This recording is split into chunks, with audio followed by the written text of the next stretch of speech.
Yeah, okay, very good. Good evening, everyone. Dr. Asya, Asya, you have to speak.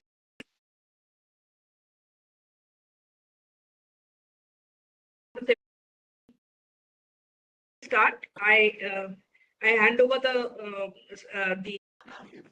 Evening.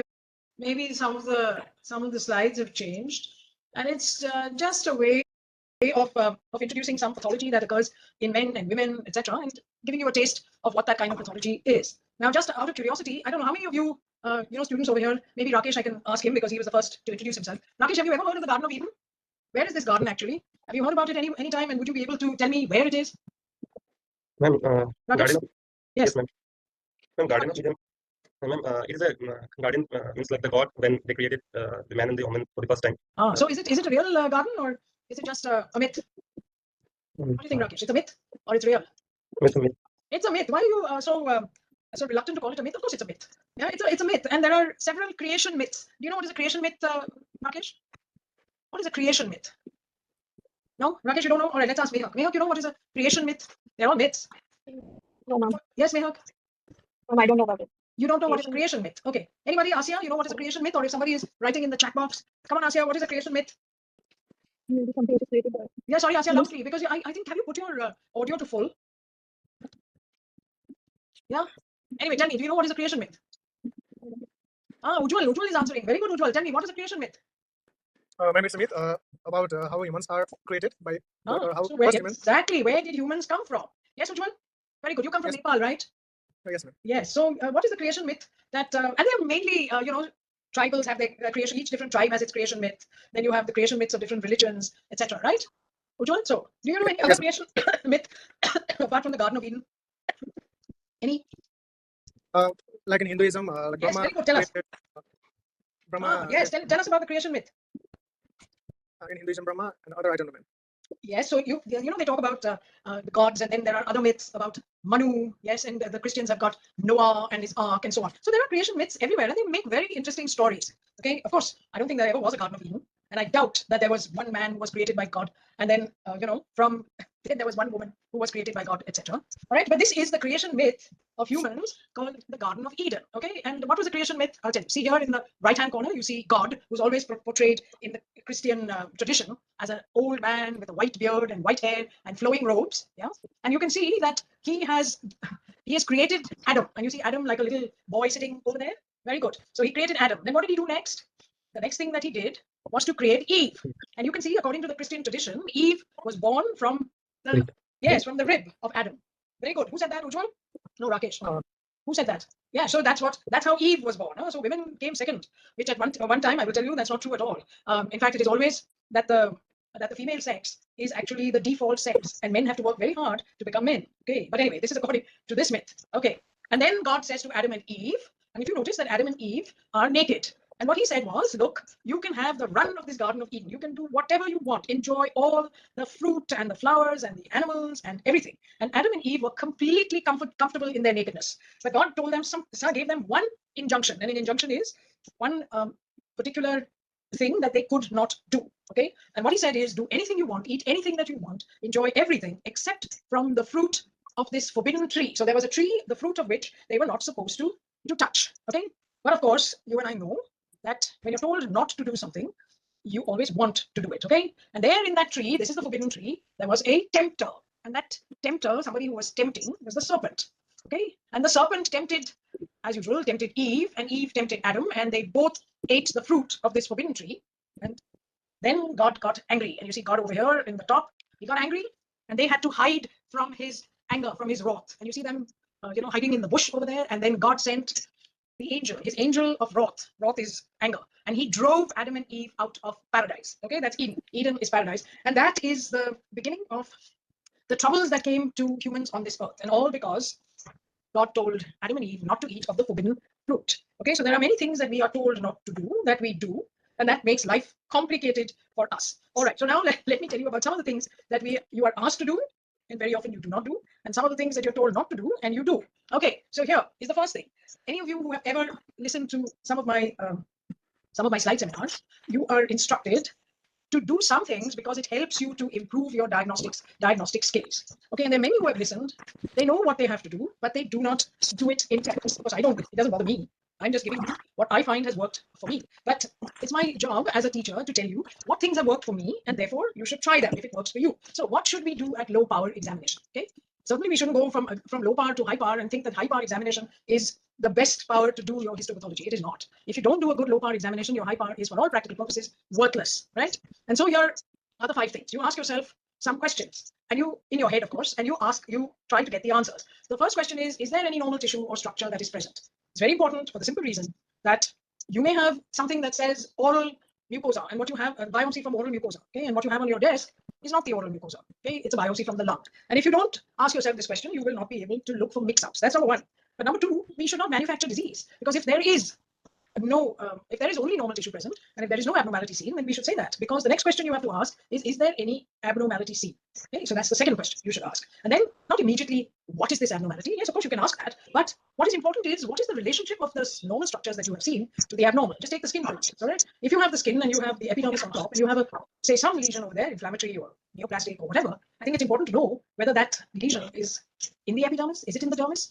If it's in the dermis, is it in the upper dermis? Is it in the lower dermis? And all of this you will understand if you are looking for the relationship. On the other hand, also, you need to know, is this an infiltrative lesion? Infiltrating into normal structures? Is it a circumscribed lesion? Right? With pushing borders, pushing the normal structures. All right, number 4 is, at low power, can you discern pattern to the abnormality? And lastly, you have to get to high power examination. Once again, just like I was saying to those who were there, FNAC is like, many of you who have just joined wouldn't know what we were talking about, but histopathology and FNAC are the same. Okay, so you should be able to direct your high power examination and not do screening of the whole case. Very good. So the next thing is that you have to go to high power, and at high power you have to look at the cellular characteristics. You need to know about the size and shape of the cells. Are all of them the same? Are they different? Are they pleomorphic? Are they do they vary in size and shape? Then you look at the cytoplasm and look for the cell membrane, color, intensity, etc. And last of all, of course, you have to learn to observe the nucleus. These are all the things, and at some stage or the other, we apply these things. And then when you have to make a diagnosis, you go through an algorithm. Sometimes you can just look at something and you know what it is. But sometimes you need an algorithm to guide you. And this algorithm is this. You must ask yourself, if you're not very sure what something is, ask yourself, is this congenital or acquired? This is something that we were taught even when we were making diagnoses in clinical. Okay? The next thing is it physiological or pathological? Because there are many things that you can see which are physiological. You can see things like trophoblast, which may be absolutely physiological, and you shouldn't mistake it for something that's pathological. And if you don't ask yourself this question, you would probably miss this important finding. Then pathological, is it neoplastic or non-neoplastic? If it is neoplastic, is it benign or malignant? If it's malignant, it's not what is it. The next thing is it primary or secondary? If you forget to ask at this stage, you will miss secondary lesions that you may take for granted. What I'm seeing at this particular site must be a primary. No, it could be a secondary. And of course, for non-neoplastic, there's a whole list of chapters that you find in your Robbins or whatever other general pathology book you're reading, and each of those chapters deals with some non-neoplastic disorder. Okay, so that's how we do it. Now let's come to our slide seminar, and let us start with Eve, because we've got Adam and we've got Eve and we've got the serpent. Okay, these are, of course, I'm not going to talk about God because I don't know whether God has any pathology or not. He's all perfect, right? All gods are perfect. Okay, let's start with Eve. All right, and who's going to take case 1A and B? All of you have seen it. It was posted on Telegram. Mehak, do you want to take case 1A and 1B? Yes, ma'am. Very good. Come on, Mehak.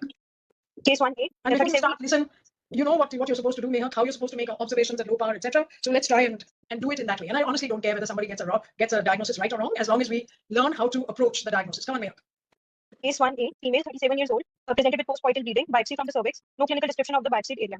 Was provided. All right. What kind of clinical description of the biopsied area would you have liked, Mehak? Ma'am, What would you have liked to see or to be told? You know, we are so used to getting histories and not bothering about anything else, but there's a lot that could be given to you in a history, which often is not provided. So I'm just asking you, Mehak, is there any clinical description of the biopsied area that you might have liked to know about? ma'am, is there any abnormality in the cervix? Like what? Like any cyst, any polypoidal mass? You assist on the cervix, okay? On the Your polypoidal patient mass? has postcoital bleeding, Mehak. So what is it that you want to know about the cervix? Ma'am, whether it is healthy or not, whether any mass is Yeah, coming out of healthy. the cervix. Okay, all right. Healthy means what? Any protuberance or any mass from the Protuberance, cervix, okay. on polyp-like structure. What is the common cause of postcoital bleeding, Mehak? Ma'am, maybe due to infections. Infection, okay? Which infection? Maybe- You know, Mehak, you go to an exam and then you lead the examiner will lead you up the garden path. Okay? See, in the chat box, people are answering so many things. Okay, the common cause of postcoital bleeding. If somebody woke you up in the night, Mehak, and said, tell me a cause of postcoital bleeding, what will you say? Any- You know, huh? Ma'am, any erosion or ulcers? Erosion. Okay, very good. And ulcers, yeah. Ulcer due to what? Do you know that in what is a common cause of problems in the cervix in our country? It's not so much abroad. It's cancer, no, cervical cancer. Cervical cancer. Yes. Okay. And I've been watching some people in the chat box, and somebody, I won't mention the name, said vaginismus. I don't know if that person knows what is vaginismus. Yeah, what is vaginismus? Because I can't ask that person the question because they are all muted. Yeah. Do you think vaginismus is the cause of postcoital bleeding? What is vaginismus? Intense contraction. Yes, Painful contraction. it is that there is either pain or there is inability to, during coitus, the vagina doesn't expand enough. Yes, so yes, there can be pain or obstruction during intercourse. Okay, so that doesn't produce postcoital bleeding as a rule. So it has to be cancer, yes, or it has to be, you said, an erosion or an ulcer. All right, very good. So you want to know the clinical description. So what is the clinical description you should want to know? Now, come on, since we said it was cancer and erosion, ulcer. So what would you like them to tell you, Mehak? You want to know Any ulcerative lesion on so is there cervix a or not? growth which it bleeds on touch, or is there an area on the cervix that bleeds on touch, etc. Okay, very good, Mehak. Now come on, tell me. This is an HNE stain section Yes. showing one tissue bit with parent tissue identified as cervix. Okay. On low part, there is a stratified squamous epithelium line, ectocervix, and columnar epithelium line, endocervix is present, All right. along with squamocolumnar junction and a cystic area is identified. Very good. So you've identified it. Did you do any of the 5 things that you're supposed to do, Mehak? Mehak, what are the questions you're supposed to ask in your head? Come on, what's the first question you're supposed to ask? Ma'am, what is the parent tissue? No, it doesn't say that. Say the question as it was. Is there any normal tissue? Yes? Yes, ma'am. Right. Is there any normal tissue here? Yes, ma'am. It's Yes. cervix lining. Cervix. What cervix lining? Ma'am, ectocervix and endocervix. Ectocervix and endocervix. Okay, Mehak. You know where they take a biopsy from, Mehak? Ma'am, Where at do the they take a junction. biopsy from? Ma'am, mostly at the junction transitional zone. Really? You can take a biopsy from the transitional zone? Yes. Where? You mean at the squamocolumnar junction? They're taking a biopsy from there? Really? Where do they take a biopsy from? What is that part of the cervix, Mehak, that one sees? Ma'am, the transformation. Do you ever see the endocervix, Mehak? Let me be specific. Can No, they see an endocervix on? No, ma'am. No, ma'am. So what are they taking the biopsy from? Everybody there is answering transformation zone. Transformation zone. Rubbish. Nobody can see a transformation zone from which you take a biopsy. You are taking a biopsy from the cervix. And what part of the cervix are you taking the biopsy from? Ectocervix. Ectocervix. Excellent, Mehak. So what should be the tissue that you are seeing on the ectocervix? What should be the lining? Ma'am, stratified. Stratified squamous. Excellent. You just told me that you are seeing stratified squamous epithelium, right? And here it is, right? Stratified squamous epithelium is here. Yes, Yes, in this part, right? Yes, Yes, Excellent. And then what are you seeing here? ma'am, this is the transformation zone and the Transformation zone. What are you guys talking about? The transformation zone. What is a transformation zone, please, Mehak? Everybody's talking about transformation zone. What is a transformation zone? Please define it now. Everybody mentioned it, huh?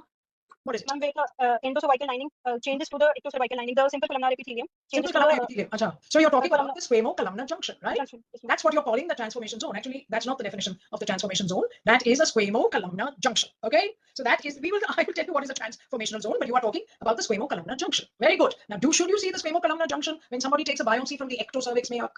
Should you? You're taking it from the. Can you? And somebody called Aroma is saying no. No. Right. So now, from where has this columnar epithelium come from, Mehak? Come on, Mehak. All right. If Mehak is a little, let's ask Rakesh. Rakesh, where has this columnar epithelium come from? And you can see it is columnar epithelium, right? Yes or no? Yes, ma'am. Very good. Somebody in the chat box is saying it is neoplasia. I don't think it could be neoplasia, right? Can't be endocervix because it's on the. So come on, Rakesh. Where does it come from? It can be because of metaplasia. It can be because of metaplasia, right, Rakesh? Yeah, come on, Asya. Hey, Rakesh, can you describe what that columnar epithelium looks like? Or that epithelium? How would you describe it? An area showing papillary-like projection. Oh, there are papillary-like projections. Very good. Okay, so it is showing a kind of papillation, right? Very good, Rakesh. And that those papillae are lined on the external surface by what, Rakesh? Ma'am, in this low power, we can't appreciate exactly whether it is Can't appreciate. What do you think it is lined by? Now this is high power. Come on, Rakesh. What is it lined by? columnar epithelium. Yeah, tall. Is that good enough? Columnar epithelium. What respiratory epithelium? Tall columnar epithelium. Tall columnar, bus. Tall columnar can be respiratory. It can be secretory phase of the endometrium. It can be cells of the small intestine. So what kind of columnar epithelium is it? Rakesh, come on now. You can't be. What kind of columnar epithelium is it? You mean you can't see? What kind of epithelium? All right, chalo Asya. Non-ciliated tall columnar epithelium. Ciliated. It's ciliated. Non-ciliated. Non-ciliated columnar. All right. That's all you have to say about Ujjwal. Come on, Ujjwal. He's in the chat box as well. Come on, Ujjwal. Yes, ma'am. Non-ciliated columnar. Non-ciliated columnar epithelium. Oh, really? That's all that you guys can see, huh? And by staring over there, Ujjwal, into this, what do you expect to see, and can you see it? Nisha? Yes, ma'am. There is columnar epithelium and papillae formation. Oh my God, do you don't know what kind of columnar epithelium, Nisha? Non-ciliated columnar epithelium. Non-ciliated. Okay, Dipti. Ma'am, here we'll find mucinous columnar epithelium because mucus secreting. So do you see mucus in this columnar epithelium? Don't tell me what you expect to see. What do you see? Ma'am, in this particular field, we are seeing presence of small edematous papillae, which are having fibroblastic. And there are inflammatory infiltrate also in the stroma. Oh my God, I'm asking you about the epithelium and you're describing everything else but the epithelium. The epithelial lining is Yes. there is no stratification, there is no loss of polarity, ma'am, and it's So mucin. they all said that it was tall, columnar, non-ciliated epithelium. I am asking you, is there any other adjective that you can give to this epithelium? Okay, what kind of epithelium which you're best seeing over here is this, and it's the same epithelium that you're seeing here, where you can see it very clearly. So, what is Here this? we can see some cilia. Some Cilia. portion is For God's sake, there are no cilia. What is there in this epithelium, in each cell of this epithelium? Amana? Mucinous. Oh, there is mucin. And it is non-goblet type mucin, right? So there is mucin. So this is a mucin secreting, tall, non-ciliated, tall columnar epithelium. Now, how long should anybody should have taken to get this diagnosis? You can see the epithelium everywhere, which is mucin secreting. And which epithelium do you think it resembles? Which epithelium does it resemble? Intestinal. Intestinal. Wow, Amana. Colonic. Colonic. What does colonic epithelium look like, Amana? How will you recognize colonic epithelium? The columnar and goblet cells. Columnar and goblet cells. Does the colonic epithelium have anything else but goblet cells? I can understand if you were talking about small intestinal epithelium. It has both goblet and non-gobletized cells. The gastric epithelium has got no goblet cells unless it becomes abnormal. Right. So which epithelium does this resemble? And if you tell me columnar, colonic, Amana, go back and look at your colonic epithelium. Yeah, Nisha. What? Lots of people are talking about this in the chat box. Hey, come on. Some people are saying endometrial. Some people are saying foveolar. Oh God, there are no foveoli over here. Yeah, this is endocervical epithelium. It is in the cervix. Do you know that endocervical epithelium is tall, columnar, and mucin secreting, Amana? Yes or no? There are no trick questions over here. So we have got endocervical epithelium, which appears to be papillary, okay, and which is in the biopsy which has come from the ectocervix, because nobody can biopsy the endocervix in the way that you can only biopsy the endocervix if you put a curette in there. Okay, you cannot biopsy the endocervix in any other way. I hope you all understand that. So what have we got? We have got where we should expect squamous epithelium. We have got some squamous epithelium, and we can see it over there. Yes, very clearly seen over here. We've got squamous epithelium, which is seen over here, and I can show you that squamous epithelium, which is seen here at the bottom right-hand corner. And we have got tons of endocervical epithelium, which seems to be thrown into folds. Papillae, yeah, we can see that. Okay, they do seem to have the definition of what a papilla looks like. Okay, and then you have got, yes, endocervical gland-like structure here, and somebody described that there was a cyst also lined by endocervical epithelium. Everybody can see this. Now, I need an explanation as to why I am seeing this kind of endocervical epithelium. And you can see this here in this. So now, while you are thinking of explanations, Mehak, come back. We are looking at case 1B. So all of you have to think of an explanation. Come on, Mehak. Where's Mehak? Ma'am, case 1B. Yes. Female, 34 years old. Yes. Vaginal discharge for over 2 months. Yes. Last child born over 10 years ago. Biopsy of the cervix taken in the OPD. Very good. All right. Now, come on. Come on, Mehak. What are you seeing here now? Again, it is a biopsy from the cervix. And we have established that in the OPD, when you take a biopsy from the cervix, you are actually biopsying what, Mehak? Where is that biopsy coming from? Ectocervix. From the ectocervix. Don't be tentative about it. It's coming from the ectocervix. So come on now, Mehak. What are you seeing over here? Here's a nice biopsy of the ectocervix. What are you seeing? Ma'am, HND stain section shows multiple tissue bits with parent tissue identified as cervix. Microsections examined show stratified squamous epithelium lined ectocervix and columnar epithelium lined endocervix, along with endocervical glands. On high part, the cervical epithelium and stroma is Hold on 1 minute. We're just looking at this. You have written down a description, Mehak. Okay, yes, and you're just spouting it. So what do you see here now? Come on, tell me. We have to ask ourselves 5 questions. So what's the first question? Is there any normal tissue? Normal tissue, yes, ma'am. Yes. What is the So normal cervical from the cervix? normal tissue from the cervix? Okay, what is the normal tissue from the cervix that you're seeing? Please remember that this is a biopsy from the ectocervix. So, from the ectocervical lining. You've seen ectocervical lining. Excellent. Next question you have to ask: is there any abnormal tissue? Ma'am, no, ma'am. No abnormal tissue. Very good. Why do you say that? Why do you say that there's no abnormal tissue? Do you expect to see endocervix in the ectocervix? Do you? No, yes, ma'am. Mehak? No, ma'am. No, ma'am. So you're seeing it. So yes, ma'am. These are dilated glands. So you have got dilated. There are endocervical glands, without a doubt. And again, you're seeing a portion of the endocervix over here, which is right on the ectocervix. Okay. Nobody can biopsy the squamocolumnar junction. If you are talking about the squamocolumnar junction in the endocervix, it cannot be done. Understood? Nobody can go there and do that. So I am seeing where I expect in the cervix, ectocervix, to see just squamous epithelium. What am I seeing? Yes, I'm seeing squamous epithelium. More than I'm seeing, I saw in the previous case, but I am seeing benign endocervical tissue. Yes, where is it? What is the relationship of this benign endocervical tissue to the normal ectocervical tissue? What is it, Mehak? What is the relationship? Ma'am, it's located below the ectocervix and so below means deep. Deep to and Very good. Yes. The glands are cystically dilated. Some of them are cystically dilated. Some of them are not. You see this particular structure over here? Yes. You see this thing that I'm going to point out to you now? Yeah. See this? Yes, ma'am. Is it cystically dilated? Can you describe that, Mehak? No, ma'am, it's not dilated. Very good, but please describe that. Does it resemble anything you have ever seen before, or anybody in the chat box, or Ujjwal, or Deepthi, or Asya? What does this resemble? This little structure. Antler horn-like pattern. Like what? Yes, Mehak, what is it? Say Staghorn pattern. Staghorn pattern. All right. It might have a staghorn pattern. Anybody has seen it Branching. anytime in the breast? Yes, Deepthi? Ma'am, Yes, branching somebody glands say are branching seen. glands. Yes, what?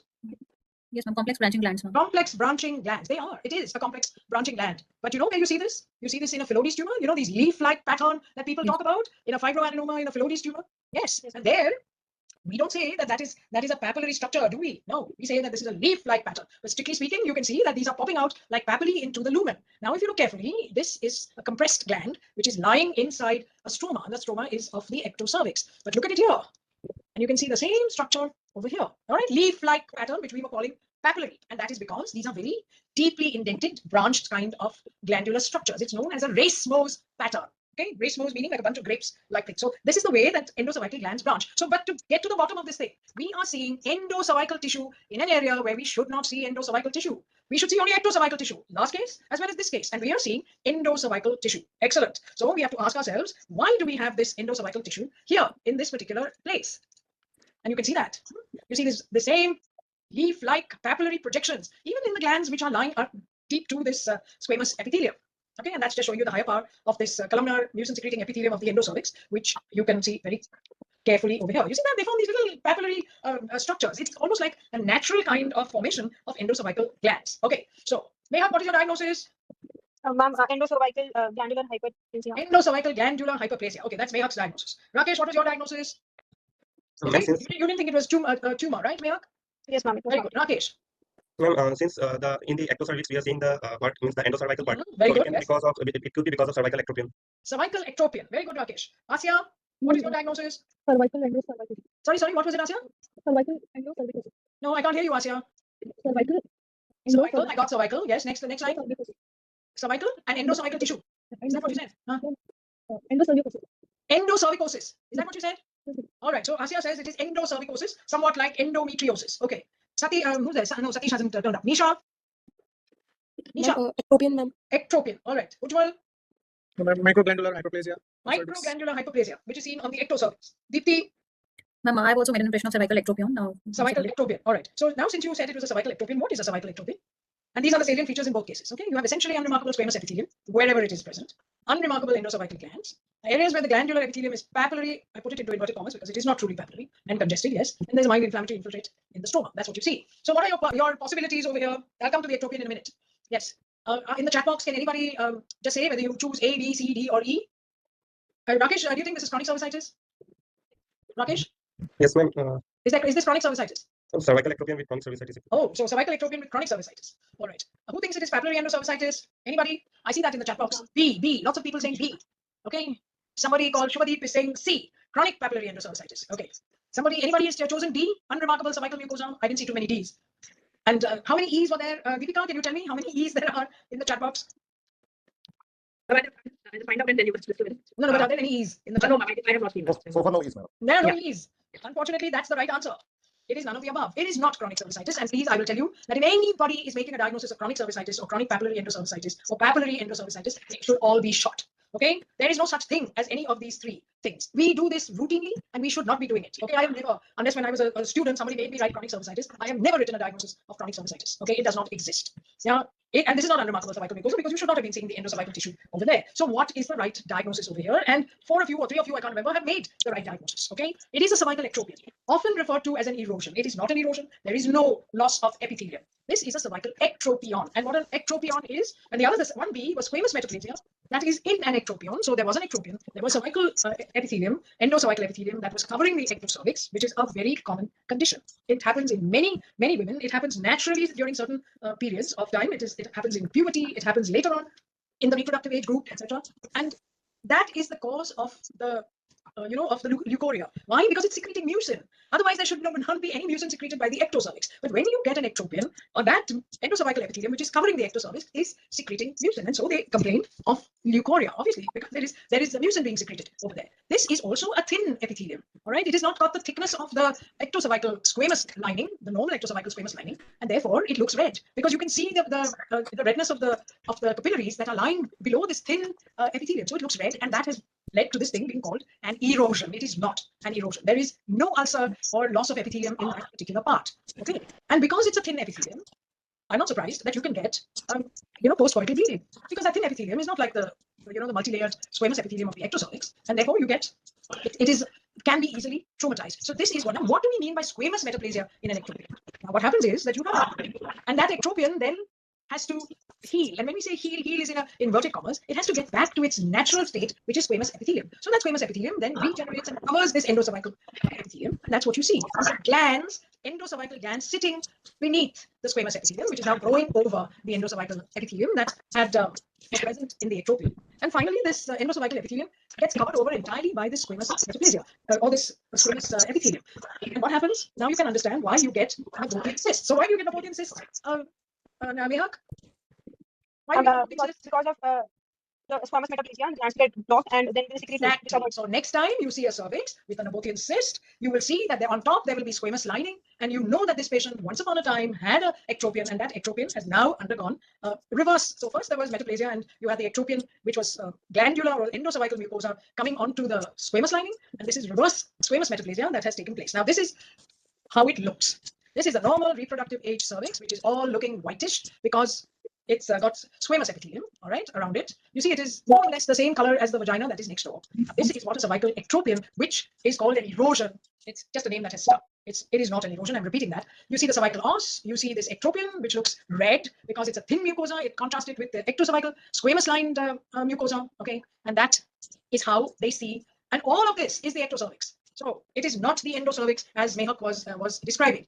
Okay. Now I just took some pictures of a normal cervix. Okay, this is absolutely normal cervix from a 40-year-old hysterectomy. This is the endocervix. You see, here is the ectocervix, and then you have the endocervix. And do you see this? This is normal endocervix. There's nothing abnormal or papillary. And the number of times I have seen people make a diagnosis on normal stuff like this as papillary endocervicitis. The reason it has this funny leaf-like appearance is because it has the endocervical glands have a racemose character. So this is normal. There is nothing abnormal about this cervix. Okay, now everybody was talking about the transformational zone. Okay, this is the squamo-columnar junction. Wherever you get squamous epithelium, and then you get the endocervical epithelium. Notice again, there are these structures that look papillary. They are not true papillary. This is the squamo-columnar junction. Okay, so let's draw a line and show you what is the squamo-columnar junction. This is the squamo-columnar junction. Okay, the squamo-columnar junction in this case is very sharp. Okay, but the squamo-columnar junction may not be very sharp. You may get some, sort of multi-layering over there, and you may get some columnar epithelium that seems to be lying on top of this multi-layering. That's okay. That's absolutely normal. But look at the right-hand side picture. And what do you notice about the right-hand side picture, Mehak? What is this epithelium on top? Will you tell me, Mehak? Can you see this epithelium on top? Yes. Yeah. What kind of epithelium is it? And I don't care how long I take to do this one case, but people have to understand this is bread and butter pathology. Okay. So what is this epithelium like on top? What is this epithelium? Is it endocervical? Is it squamous? So is it glandular? Is it squamous? What is it? It is squamous. It is squamous. All right. Now, if it is squamous, Mehak, compare it to this squamous. What is it? Ma'am, these are immature cells on the right-hand side. The basal cells have undergone. These are immature cells have undergone what? Ma'am, immature squamous cells have undergone. Exactly. So this is immature squamous metaplasia. Okay. So this was an ectropion, which has, when it starts to undergo metaplasia, there's often immature squamous metaplasia. Okay. And underneath you can see the endocervical glands, and you see that even the glands have undergone immature squamous metaplasia. Now this is truly what is called the transformation zone. It is a very immature metaplasia, which can be a very small area at the squamo-columnar junction. It may be a large area of the squamo-columnar junction. It may even be seen on the ectocervix. Okay. It is squamous without a doubt, but it is immature squamous epithelium. Now that's something that we should learn how to recognize, because immature squamous epithelium is something that is very, very susceptible to all kinds of things, whether it is infections or it is susceptible to including HPV or everything else. Okay. Now all of you should know this. Okay, that there is a continuous flow, may I say, between the endocervix and the ectocervix, and it keeps on happening. Before menarche, you see just the squamous epithelium. This whole thing is a squamous epithelium, and a very small, if any, a spillover from the endocervix onto the ectocervix. In fact, for all practical purposes, you don't see it. Okay. After puberty, this is what you get. You get squamous lining shrinks a bit because you get an ectropion. All right, that ectropion heals quite quickly in the sense that it undergoes squamous metaplasia very, very quickly, and in the end, the whole cervix becomes like I just showed you, is just squamous epithelium. But because there had been an ectropion once upon a time, that area might show you immature squamous metaplasia, and that is what is called the transformation zone. Okay, that's the this white thing is the columnar epithelium in this particular field that you see over here. This has disappeared now; it has gone into the cervix. You can see that this black thing is the columnar epithelium in this diagram, and so at 30 to 40, we do see a lot of ectropions. There was an ectropion, happened around puberty, but that healed. But the remnants of that healed epithelium, squamous epithelium, that means it becomes squamous, but the remnants of it, you may see as these little points where the ectropion once upon a time was. This is the most distal cervical crypt opening, or the glandular opening. And all of this may show you, sometimes does for a long time, immature squamous metaplasia. And that is truly what is called the transformation zone. Okay, so one has to be very, very careful about what we are talking about. The transformation zone is always squamous, and it is squamous but with immature squamous metaplasia. Now, the transformation zone is often misdiagnosed, the International Agency for Research in Cancer actually runs courses to tell people what is an ectropion, what is the transformation zone, what is HPV, and so on and so forth. But you notice that lots of people make mistakes, calling things adenocarcinoma when they see glandular epithelium there, or endocervical polyp, or endocervicitis, and so on and so forth. All right, so that is that. Any questions on this? Are there any questions in the chat box, Deepika, that I can take before I go to the next cases, which we should be able to do quickly? But there was one Dr. Uma who had raised her hand. I don't know if Dr. Uma, then ask her to put it in the chat box, whatever she wants. Yes, and I can answer that question. If not now, maybe later. Yes. Okay, Uma, please put your question in the chat box. I'm sorry, but I cannot do this with so many people sort of asking, raising their hands. Anyway, thank you for your question, Uma. All right, now we have finished Eve. Let's take Adam. All right, who wants to take Adam? Asya, but Asya, you have to speak loudly, huh? Because Asya's voice I can't hear. Say something, Asya. Okay, you're still very soft. Okay, you fix that thing. Let's go to Deepti. Come on, Deepti, do you recognize this picture? Yes, ma'am. What is this picture? And where is it actually? Where would you go to see it? And don't tell me your nearest restaurant, because they have copied the picture and stuck it on in many restaurants. Where would you really go to see this picture, Deepti? Maybe I think in a church. In a church? Yeah, which church? Anybody, you can put it in the chat box. Nisha, where would you see this picture? Anywhere? Sistine Chapel. Sistine Chapel, absolutely. And Nisha, where is the Sistine Chapel? Where is it? Yes, somebody was absolutely right. Vasudha said Vatican City. Yes, and the Vatican City is a city within a city, because the Vatican City is a city-state. It's actually a country, okay, which resides just a few kilometers across, but it is one of the most valuable real estates in the world, and it sits in the city of Rome. Okay, very good. All right, Deepti, come on. Take this case. So this is a case of scrotal swelling in 1-year-old male child. Okay. Yeah, come on. So in the Saturny stain section, we can see presence of mature adipose tissue along with the presence of fibrocollagenous tissue interspersed between the adipose tissue. And so Deepti, are you asking yourself the questions? Yes, ma'am. Yes, so we have to see what we find. Just answer the question. Is there any normal tissue? In a scrotal sac, it's not the predominantly normal tissue. Some amount of adipose tissue may be there, but this fibroblastic proliferation should not be there. I'm not asking you about abnormal tissue. I'm asking you to answer the first question. Deepti, I'm not seeing any normal tissue. Is there any normal tissue? No, ma'am. There's no normal tissue. Okay. Anybody wants to contest that? Ujjwal, is there any normal tissue? No, ma'am. No. Okay. Nisha? No, ma'am. No normal tissue. There is no normal tissue. Okay. Amana? No, ma'am. No. All right. What about Mehak? No, ma'am. Rakesh? Is there any normal tissue? So some amount of adipocytes is normally. So you think that the adipocytes are normal, Rakesh? Okay. Asya? Asya? No, ma'am. Yes or no? Is there any normal tissue? No, ma'am. No. Okay. So did you hear what Rakesh said, Asya? He said he thinks that the adipocytes are normal. What do you think? Normal tissue? You said no. So tell me why you're saying no. Because, ma'am, Yes, Ujjwal. Yeah. Why? No. Vicky said no. You said no. Everybody said no. because the specimen is of scrotum, so the presence of Yes. So do you or do you not get adipose tissue in the scrotum? Yes. Yes, Amana? Yes, ma'am. You get adipose tissue in the scrotum. Okay. Which layer of the scrotum do you get adipose tissue?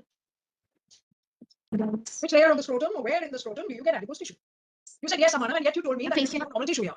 Where? Colles fascia. In the what fascia? Colles fascia. I'm sorry, I don't know this fascia. What fascia is that? So do you get it? Otherwise we have skin and we have subcutaneous tissue. So is there subcutaneous tissue in the scrotum? Yeah. Subcutaneous tissue, ma'am. Yeah. So you get a lot of subcutaneous tissue in the scrotum, as much as you get in your thigh or in your arm or in your. No. Yes? No. No. Okay. So who says, Rakesh? Where do you find fat in the scrotum? According to Amana, you may get some subcutaneous tissue. What about you, Rakesh? You said yes. Then there is some normal tissue. Where do you get fat in the scrotum? Have you seen fat in the scrotum? Rakesh, you said yes. A lot of people are saying subcutaneous tissue. Yeah, there may be, but it's an extremely thin layer if there is any subcutaneous tissue in the scrotum. You get some subcutaneous tissue that may be present along at the base of the spermatic cord or a little bit in the spermatic cord. Yes, you do. I mean, the spermatic cord has got vessels and other things over there, so there is some fat. So there is fat, but you don't see this much fat in the scrotum. So Deepthi was right. You do not see this kind of fat in the scrotum, and therefore this fat is abnormal. So if you have to answer the question, is there any normal tissue? Deepthi, what would you say? The answer is no, ma'am. There can be scattered adipocytes, but subcutaneous tissue per se is not found. yes. So this is very abnormal. Whether it is inside the scrotum, somewhere near the near the base of the spermatic cord, or anywhere near there, and in the cord, you don't get this much adipose tissue. So the answer to that first question, and that's why I insist that you people ask these questions. Otherwise, somebody will think that this is normal fat and there is something infiltrating into normal fat, and this is not so. There is no normal tissue. Okay, all right, Dipti, carry on. So this fat is abnormal. Yes, then come on. And then we can see this interspersed. What is the next question? Is there any abnormality? So you have to describe that abnormality, right? So what is that abnormality? Ma'am, first thing, the presence of so much fat is abnormal thing. Yes, and then interspersed these fibroblastic proliferations and bundles, they are also abnormal. So is there a pattern to this? Because if there is no normal tissue, everything that you're seeing is abnormal. Number three, you cannot say the relationship of the normal to the abnormal because there is no normal to describe any kind of relationship. So now we come to pattern. So what is this abnormality that you're seeing and what is its pattern? Ma'am, these fibroblastic proliferations, they are making lobular configuration in which the fat adipocytes are arranged, or an organite pattern, we can say. No, 1 minute. Lobular pattern. What is this? What is lobules? Come on, what is a lobule, Dipti? Since you use the term, you have to tell me what is a lobule. Ma'am, it's a what's circumscription. It's like circumscribed. Okay, then. You know what this clustering of no, 1 minute. You're not using your head. There are two parts to that word lobule, right? What are the two parts to that word lobule, Dipti? Can you deconstruct that word and make it into two parts? No, while you're thinking, let's ask Rakesh. Can you deconstruct the word and make it into two parts, Rakesh? Lobule is one word. Can you deconstruct it and make it into two words? Huh? Lobe and Yes, lobe. Very good. L-O-B-E is lobe. And what is and a yule? globule. Yes, so you have a globule. So you have a globe and you have yule. So what is yule as a suffix? What does yule mean as a suffix? You said capsule, globule, lobule. So what is yule? Ductule. Very good. See, so many people are saying things in the chat box. Excellent. Everybody's putting on their thinking cap. So come on, Dipti. What does yule mean? Small. Ma'am, it's it is the diminutive. Okay, so you want to say that you have a duct and the small duct is called a ductule. You have a globe or a spherical structure and a small spherical structure you call a globule. If you have a lobe and a small lobe, you call a lobule. All right. If you have a cap and it's a small cap, you call it a capsule. Yeah. So a cap around a drug is a small cap around a drug is a capsule. Now, what else? Now that you know that a lobule is a small lobe, now come on. How do you recognize a lobule? Come on, Dipti. So a lobule will have some kind of septation around, ma'am, or a septation. Okay. Do you know any organs that have lobes? Yeah. Yes, come on. What organs have got lobes? Liver, ma'am. Liver, very good, and lung, right? So what is common between liver and lung? What is common between liver and lung? They have lobes. Yeah. So why do you say that the liver and the lung have lobes? Why? Can you tell me anything that's common between the liver and the lung? Yeah. So lung will have a plural separation. There are many things that have got separations. Yeah. Even when an ovary gets very oval, you see the septi. You have septi in the spleen, but we don't say that the spleen has got lobes, do we? No. What is there in common? Yeah, it has all the lobes join up near a structure which is called what? Hilum. Very good. Yes, they radiate out from the hilum or they join up near the hilum. Yeah. Yes. So that is what organs with lobes have. Okay, they do that. Okay, and if you know that when the kidney was developing, it was a lobulated organ, and then the lobules disappear. Have you ever seen the picture of a developing kidney? Yeah, it's got lobules, and the kidney also has a hilum. The spleen, if it is a lobulated spleen, it will have deep septi that all meet up near the hilum.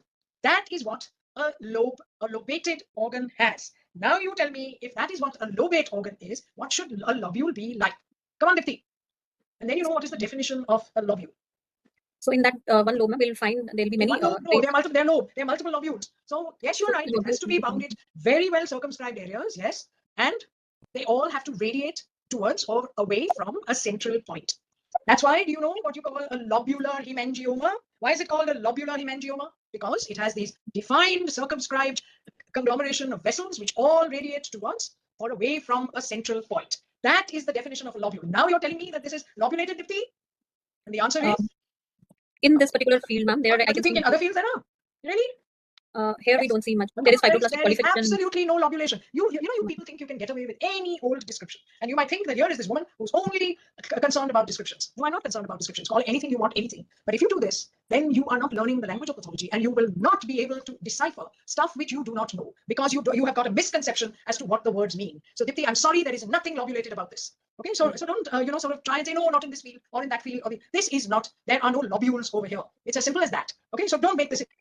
Okay, so describe it. Come on. So here we see mature adipocytes with the interspersed fibroblastic proliferation and presence of collagenous bands in between the adipose tissue, and Okay. in this field. So yes, okay. So what you're saying is that you have got this basic thing is that it's fat. You have got a huge amount of adipose tissue, and this adipose tissue is dissected. Yeah, that is the word. It is dissected by fibrous tissue. All right, you can see that it is in strands or it is in sheets or otherwise, but you have got in this field a dissection. You've got branched fibrous tissue dissecting throughout this, and this fibrous tissue in this field is cellular fibrous tissue. So this is so this is cellular fibrous tissue. You can get acellular fibrous tissue or cellular fibrous tissue, and when you get cellular fibrous tissue, you know that these are fibroblasts. So this is fibroblastic. You did use the right word, and there is collagen in between.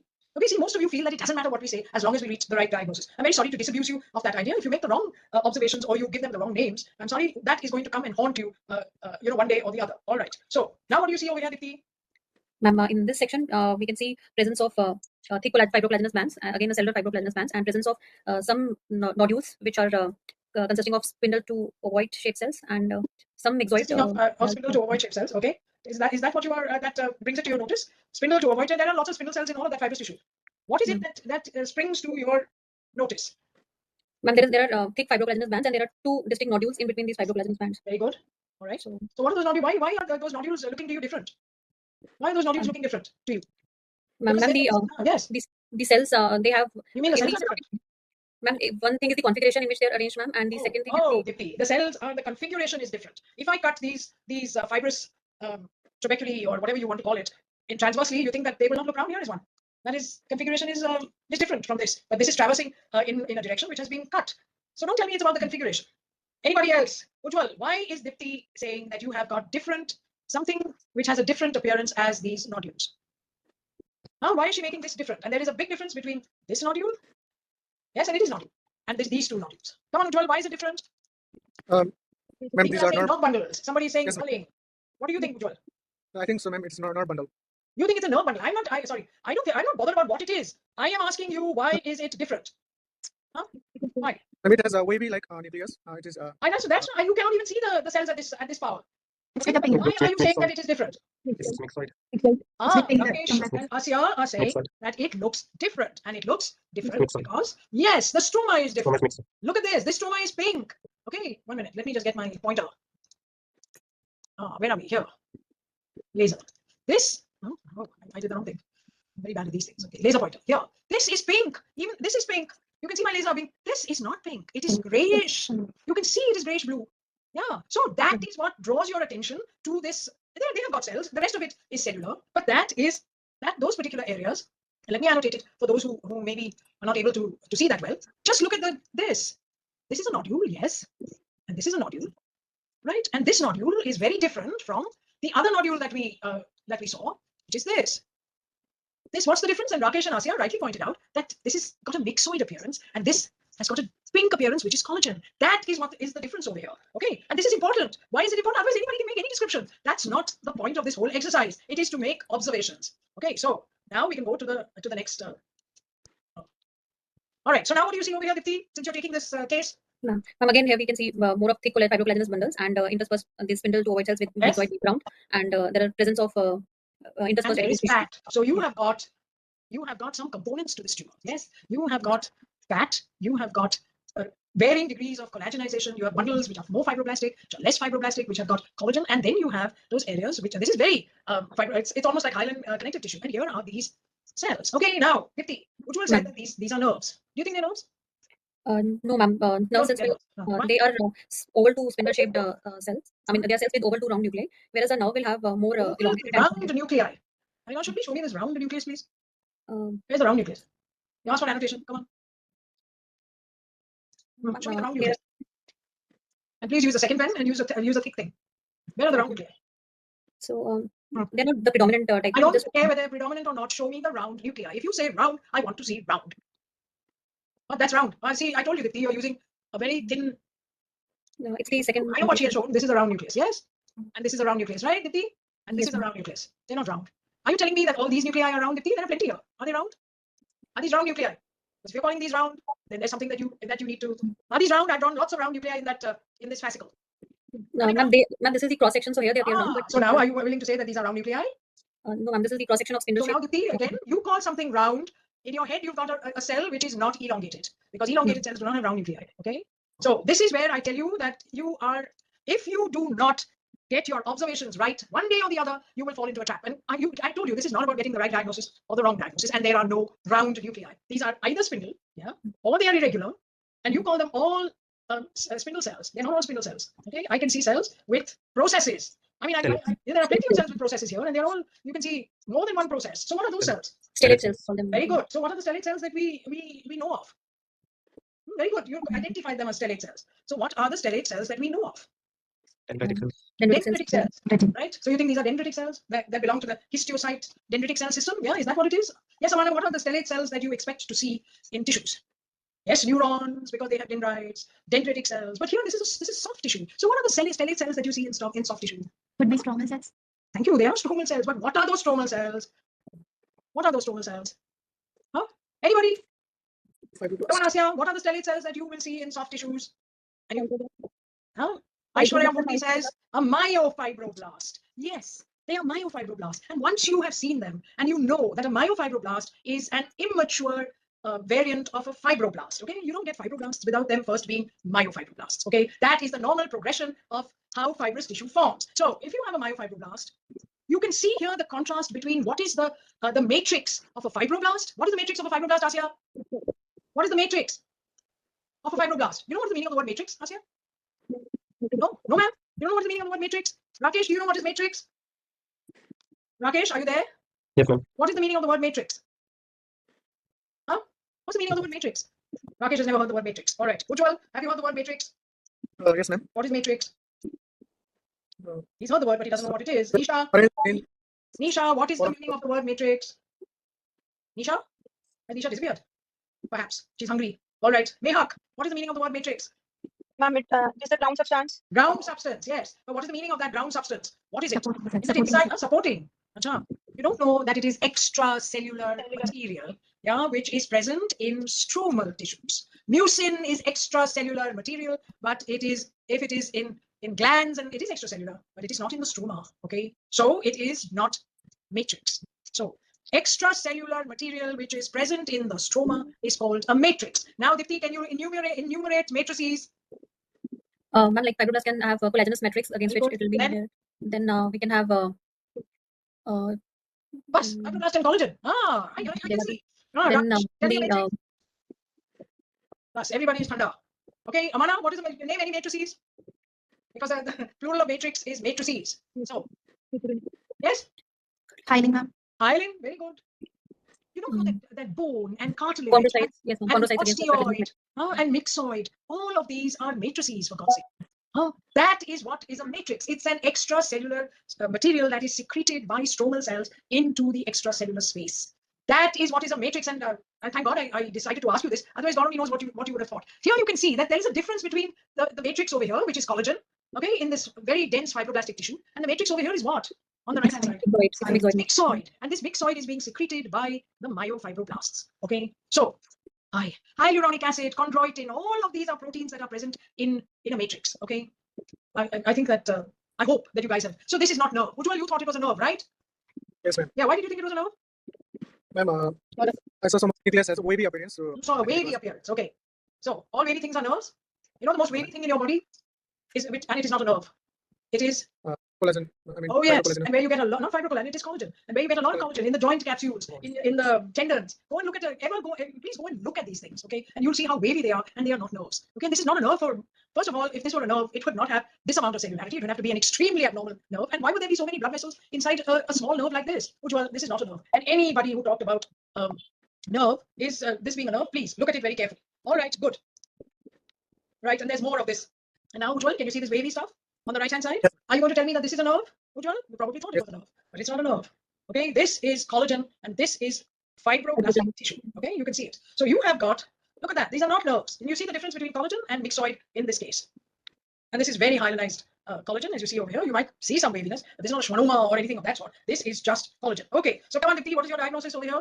Because this is what we saw. Intersecting trabeculae of fibrous tissue, small oval or stellate cells in loosely textured areas which showed myxoid and varying amounts of adipose tissue. So what is your diagnosis? It's a very standard, very easy diagnosis. What is it? Considering the age of the child and the histomorphology, ma'am, I've made a diagnosis of fibrous hematoma of infancy. Very good. This is a fibrous hematoma of infancy. Rakesh, what was your diagnosis? Fibrous hematoma of infancy. All right. Mehak? Fibrous hematoma of infancy. Very good. Asya? Fibrous hematoma of infancy. Okay. Ujjwal, what did you think? Ma'am, previously I thought it was fibrolipoma. Fibrolipoma. Okay. Very good. Nisha, what did you think? What did you think? What did you think? Nisha. Oh, Nisha's gone. Sorry, Amana.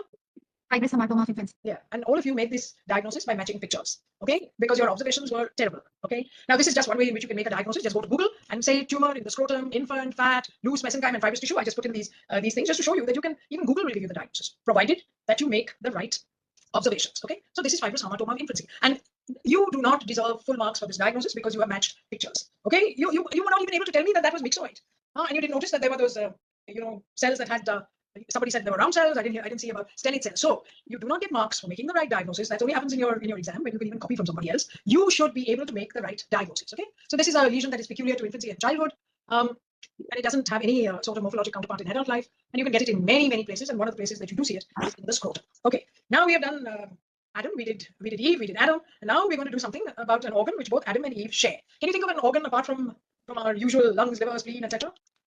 Okay. Come on, Amana. Take this. This is an adult case of adult male lump in the breast. Lump in the breast. So Adam and Eve shared breasts. Yes, very good. Now come on, Amana. What are you going to say at this part? So it's a tiny sections showing cellular neoplasm composed of spindle cells. Amana, back again, you guys are to, you go back to, the womb, so to speak. This is how you were taught to do something there, but you do not do what is going to be useful to you. And what are the 5 things that no normal tissue can be identified. You? So very good. This is supposed to be a lump in the breast, but there is no normal tissue. What are you expecting to see as normal tissue? Breast tissue with breast tissue in a man. What are you expecting to see in a man? Fat. What else does a male breast have? Does a male breast have breast tissue? Amana? Adipose.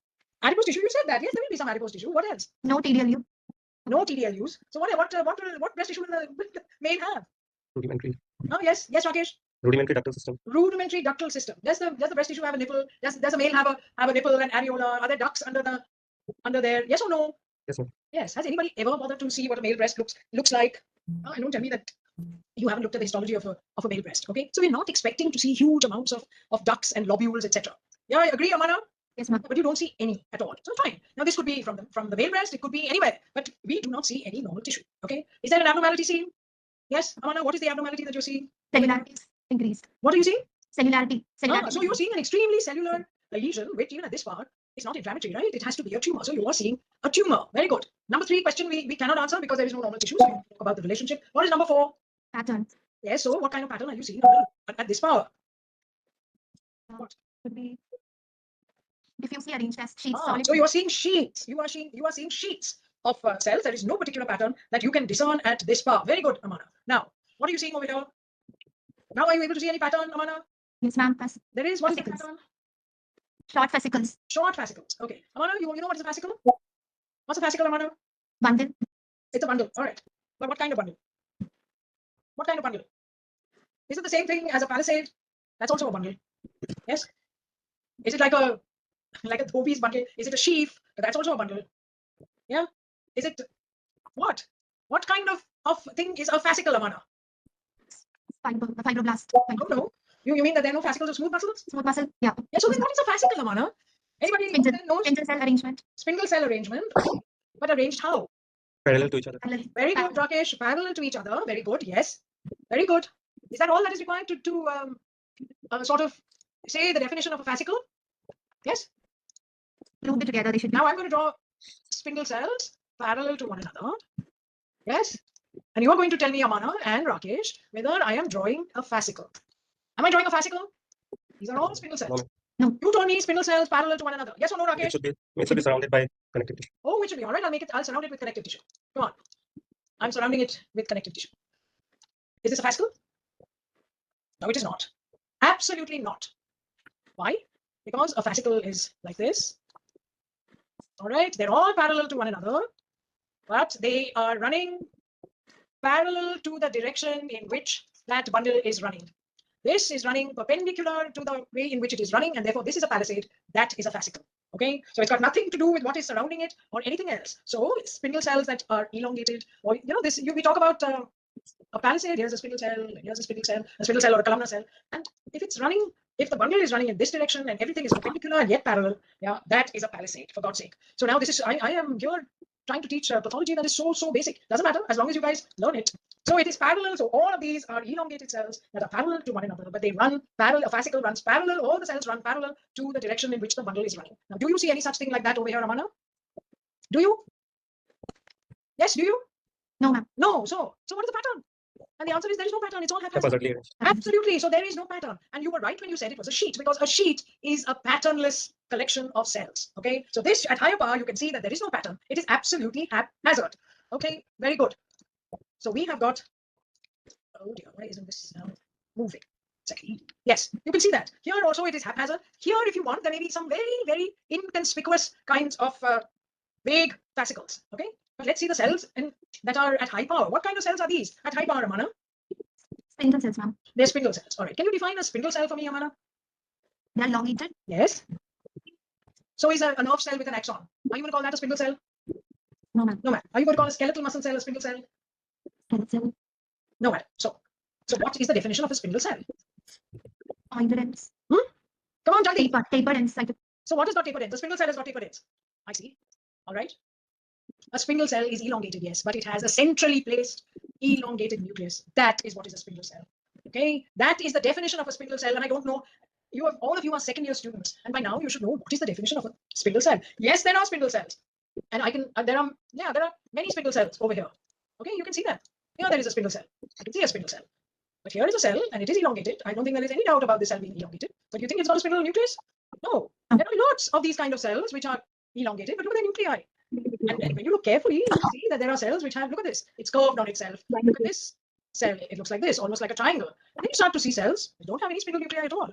And they are irregular. So they're not cut. If you cut a spindle cell nucleus across, you should see them as round structures, but you're not seeing that. So yes, there are spindle cells. There is no doubt that there are spindle cells, but there are other cells with various shapes. And they seem to have, you look over here, and they seem to have some amounts, some vague processes again. Look at this cell.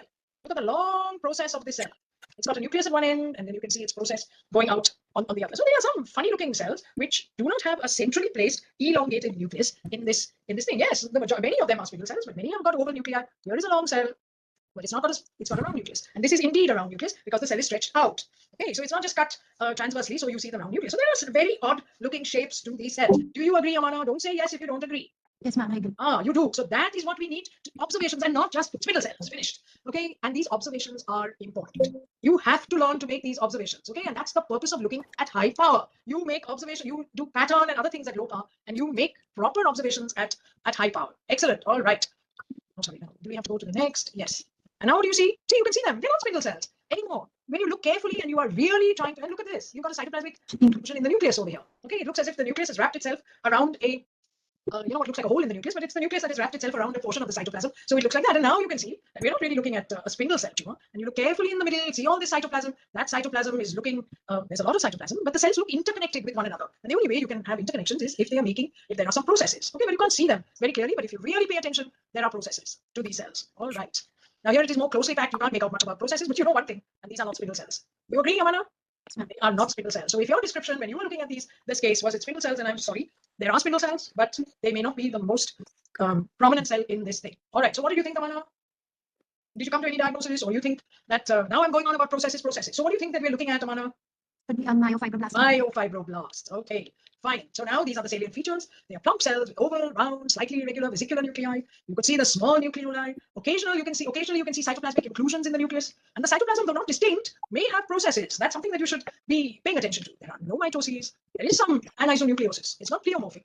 They're showing, because pleomorphism means marked variation in nucleus size or shape, or cell size or shape. And there is a collagenized stroma. You can see that. Okay, there's no doubt about that. You can see the collagenized stroma. And if you had to ask, what do you think these cells look like? Some people might say, oh, it has a histiocytic appearance because of the irregularity of the nuclei. Some people might say that. Other people may say, we don't know what it looks like. It just does not have a very defined kind of appearance. Okay, but it has no mitoses at all. And on the whole, this is bland. Yeah. Okay. So what are the thoughts? Well, the thoughts that come to some people would be the overall appearance of a fibrous histiocytoma. That is what fibrous histiocytomas used to be. People used to describe them as fibrous because there's collagen and some vague histiocytic appearance. But nobody uses this term anymore. It's totally outdated. Okay. So the current term for what we used to call fibrous histiocytoma is myofibroblastic. So now I think we have a myofibroblastic tumor. So Amana, if you have a myofibroblastic tumor in the breast of a male person, or in the breast, because this is we're telling the Adam and Eve story, and Adam and Eve both share breasts. What would you want to call this bland myofibroblastic tumor in the breast? Can you even invent a term? Huh? No? It's all right. You could call it a myofibroblastic tumor and say that it looks like a benign myofibroblastic tumor. Anybody saying anything in the chat box? Somebody said something about reticulum processes. I'm not quite sure what reticulum processes was. Somebody called this nodular fasciitis. No, it is not nodular fasciitis. It is myofibroblastic, so you were close. But nodular fasciitis is a loose tumor, very loose, and it's edematous, and you have lots of blood vessels, and the blood vessels are leaky, and you get. No, I would call it a myofibroblastoma. Anyway, I'll just show you some immunos. It's not. It doesn't make the diagnosis. This is SMA, and now you can see how this tumor is. It's not spindle. And then I'll show you Desmond. And if you want to see processes, look at this tumor, and you can see the processes where Desmond is a cytoplasmic stain, and you can see the processes. Can you see them, Amara? Yes. Oh, they're there. So what we thought we saw on H&E is now proved. Look at the long multiple processes that are there. But this is odd, don't you think, Amana? If this were a smooth muscle tumor, first of all, you should have had SMA. And you think that this is Desmond now, so this is a skeletal muscle tumor? What's the answer to that question? Anybody? Ujjwal, do you think this is a skeletal muscle tumor? There's no SMA in that. It was all negative. Do you think it's a skeletal muscle tumor? What, Ujjwal? Rakesh? No, ma'am. No, ma'am, because skeletal muscles do not show processes. Okay, there is no skeletal muscle tumor that shows processes. They may be spindly, they may be myxoid, they may have lots of appearances, but they don't show processes. Now, this is very odd that this Desmond is showing processes. Okay, so we know now that our impression that there were processes in this tumor was right. This is a myofibroblastic lesion. Okay, not only does it show Desmond, but it is also showing CD34. That's not uncommon in a lot of myofibroblastic lesions to show CD34. I know that a lot of people think that CD34 is a vascular marker, or it is a marker of stem cells in the bone marrow. No, it is very commonly seen in myofibroblastic lesions and lots of other lesions, as we might. And there are a lot of negative immunostains, which is not my purpose. I'm not teaching you immunohistochemistry here. Okay.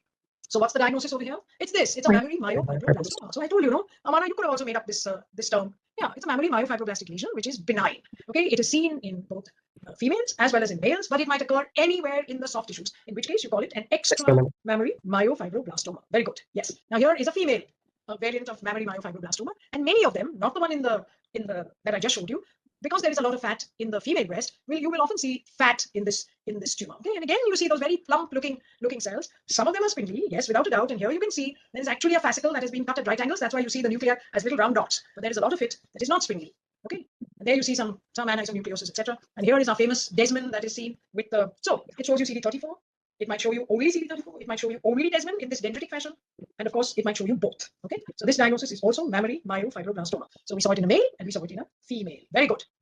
Now, I just tell you, for some of you who may be watching, the mammary myofibroblastoma belong to what we call the RB family of tumors, 13q/RB, in which they lose, just like retinoblastoma loses the RB gene. There are other tumors that lose the RB gene, and one of them is this mammary type myofibroblastoma. And there are others, and these are the others in the soft tissue: spindle cell lipoma and cellular angiofibroma. And this is how loss of RB protein expression is seen. In the background, you can see normal stromal cells, and here is a blood vessel, okay, which the endothelial cells and the muscle of which express the RB protein, but the tumor cells have lost RB protein, and this is the case that I just showed you. It has lost RB protein. Okay, so we are even more certain, therefore, that it is a mammary type myofibroblastoma. But don't think that loss of RB protein is seen only in these tumors or in a retinoblastoma. It's a whole lot of tumors which can lose RB protein and which we don't normally bother about. But yes, we do use RB protein to make a diagnosis of high-grade neuroendocrine tumors if you're not sure that it is a high-grade neuroendocrine tumor. Nobody does RB protein in the other tumors. Okay, so now you guys, the postgraduates, you don't have to worry about this.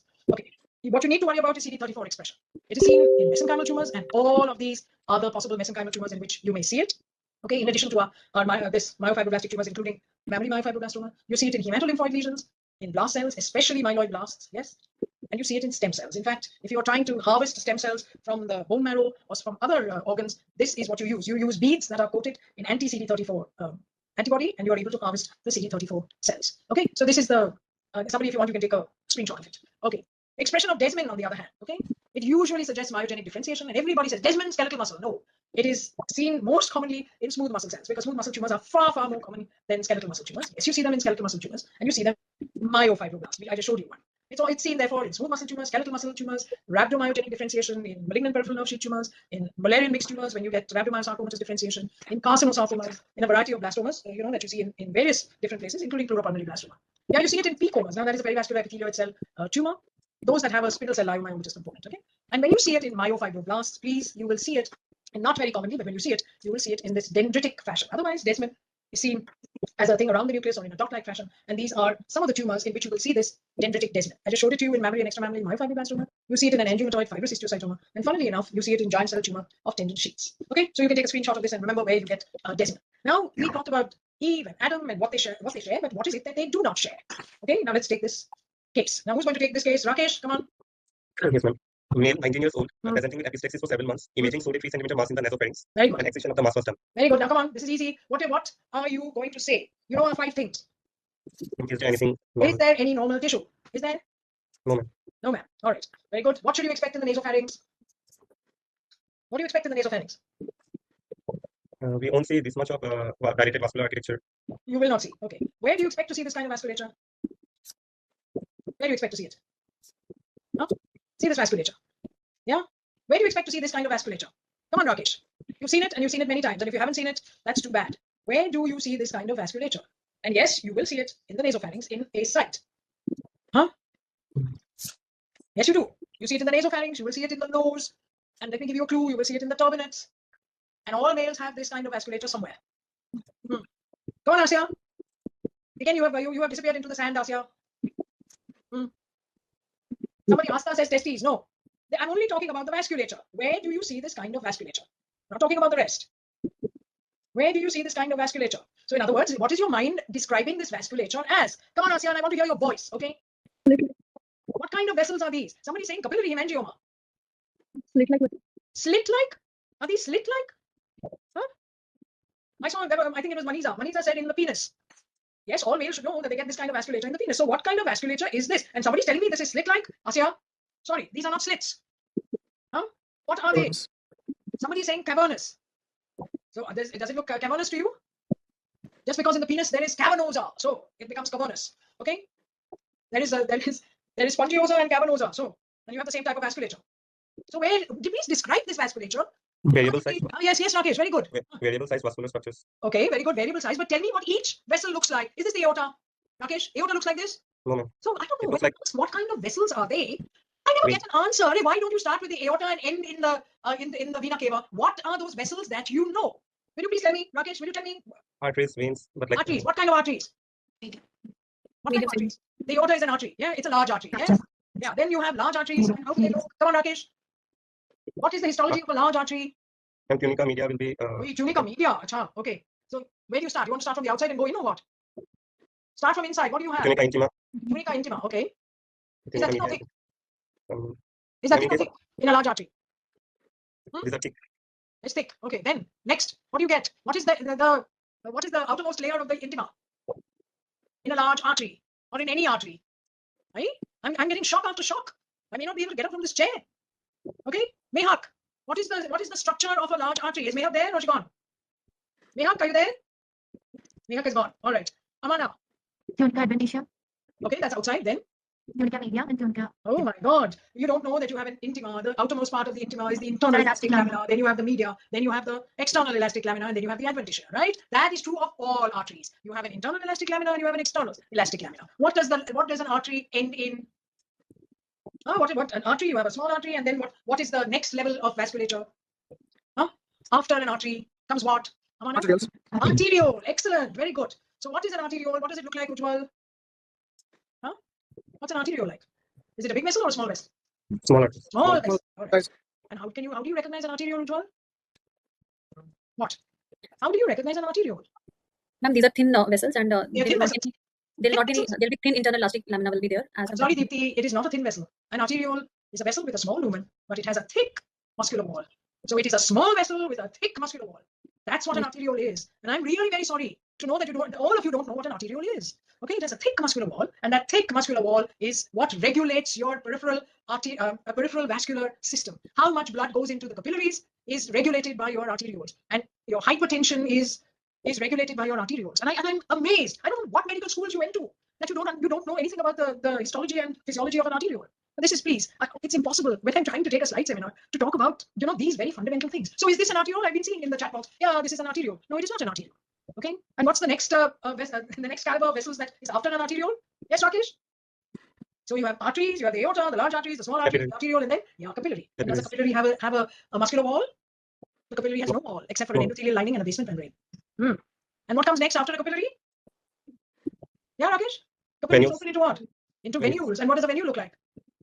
It's more or less like a capillary, except it's got a different oxygenated blood content. You can't tell often the difference between a capillary and a venule because they're both small caliber vessels. Okay, but the capillary just tends to be a little bit more, dilatable, if you wish to call it that. Then you get venules are more dilated, and then you get the smaller veins, and then you get the larger veins, etc. And the larger veins have an external elastic lamina, but they don't have an internal elastic lamina.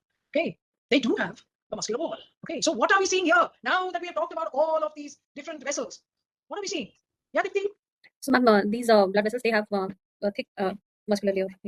They are large. Okay, they're not slit-like. They have a considerable lumen and they have a muscular wall, and they don't look like the usual vessels that we see in where we learned from the artery, from the aorta, it comes down to the inferior vena cava. No, these are specialized vessels, and they are obviously veins. These cannot be arterial at all. They are veins, and they are veins which have this very good muscular wall, and they form a network. And Manisa was absolutely right. You see them in the corpora. You see them in the corpora cavernosa. You see it in the corpus spongiosum. And where else do you see them? And that is what makes the erectile tissue of the penis. So where else do we have erectile tissue? Is anybody going to tell me? Where else do we see erectile tissue? Somebody's saying nipple. No, I'm sorry. You don't get this erectile tissue in the nipple. What you get is... where else do you get... yes, somebody said skin. No, that's erector tissue. So you get smooth muscle in which the hair gets... I'm talking about erectile tissue like you get in the penis, which gets engorged with blood. Okay, and the penis becomes erect. So where else do you get this kind of vasculature that can become engorged with blood? And I'm absolutely amazed. Nose, finally, Shubhadeep has said nose. Priyanka, not the spleen, please. So you get it in the nose, you get it in the turbinates, and that's why you get a stuffy nose when you have a cold or something of that sort. And where in the nasopharynx will you get this? Where you get blocked ears. Something in the nasopharynx gives rise to blocked ears. So what is that tissue that you get over there? In the nasopharynx, where the eustachian are around the eustachian tube. Now, all of this is what I had to bring to your notice because this is a lesion that is so what should I say? It's diagnostic. You see two things. You see these vessels, which you see in the erectile tissue, and these vessels are veins with a thick muscular wall. I mean, what else can they be? And then you have this kind of stroma, very cellular stroma. And what does this cellular stroma look like? Just look at the cells. And we have been talking in the last case of these kind of cells. Look at them. Look at the processes that these cells have. Oh, they are myofibroblasts. So you have got these muscular veins that you see in erectile tissue, and you see the cellular myofibroblastic collagenized stroma.